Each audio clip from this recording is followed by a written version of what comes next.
connect the pneumatic arm to the director.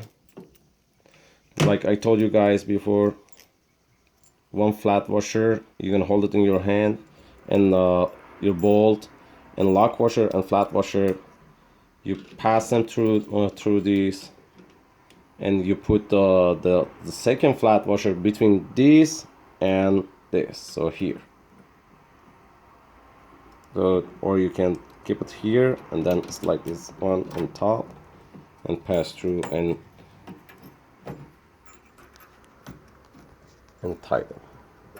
So bolt, lock washer, flat washer, and then this, and then another flat washer there, connect to this.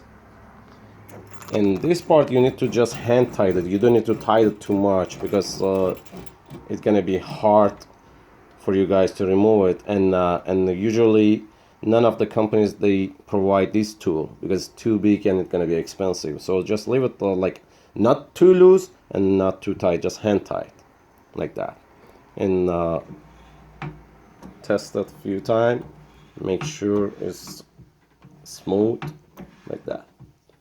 And after this you have to connect your shut-off attachments. Your shut-off attachment, now you have to make sure for